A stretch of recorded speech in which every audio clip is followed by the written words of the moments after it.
Hi, I'm Max Zeugner, Associate Principal Bass with the New York Philharmonic, and this is What's in My Case.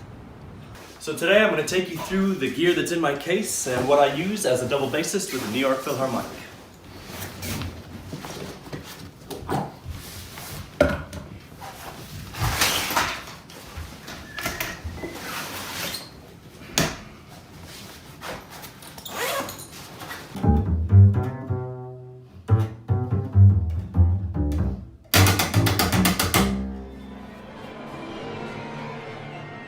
So this is my bass. She was made in France in around the 1830s in the Mirecourt region where a lot of instruments were produced. It's got the number 28 stamped in the back, possibly from the Paris Opera in the 19th century. And if we get a close-up here on the back, we can see it's had a very hard and distinguished life, where all the players that have come before me have left their marks of loving care. It was also skillfully cut down sometime in the 19th century. It used to have a bigger shape.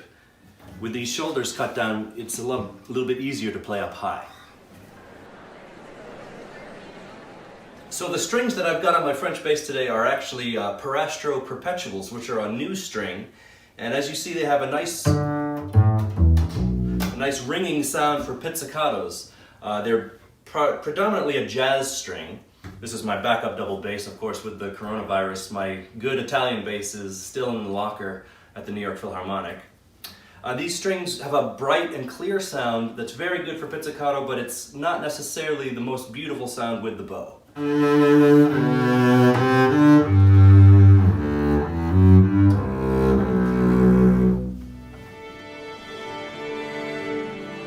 So this is my bow case. It's a custom job. It's actually an architecture tube, which I've plugged up at both ends with some soft material.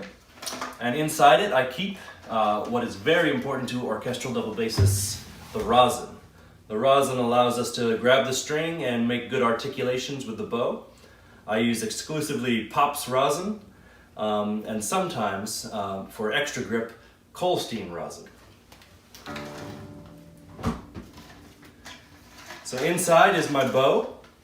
It's a Fretschner bow, which is a very popular old German maker of bow. It's very long for a typical double bass bow. It's got a big frog, and I hold it German style, of which there's a long tradition in the New York Philharmonic. So perhaps as you saw at the beginning of the video, one thing that's very important to us urban double bassists is a good quality wheel. And this wheel that I have here is custom made by David Gage's double bass shop, and it allows me to walk about 20 blocks back and forth to work with my bass and cover all the rough surfaces of New York City streets. So a few tips for students out there and anyone who might be on a budget. I'd say if you're learning, spending a lot of money on a good bass is probably not that important right now. If you're a classical player, I would advise you to get a good bow first. A nice wood bow, or perhaps a nice inexpensive carbon fiber bows. There's a lot of good ones out there now. Now, a big part of playing such a physical instrument like the double bass is making sure that your body and the bass are joined as one.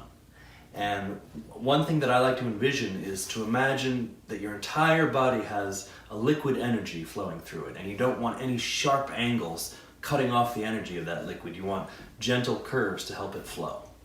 And I always advise my students to take great care to think about the balance in their feet. You're going to want to be able to transfer your weight from side to side and back to front, and to make tiny little steps as you play.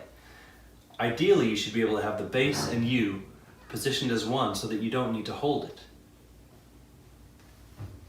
Well, I'm Max Zeugner of the New York Philharmonic. Thanks for joining me. This has been What's in My Case.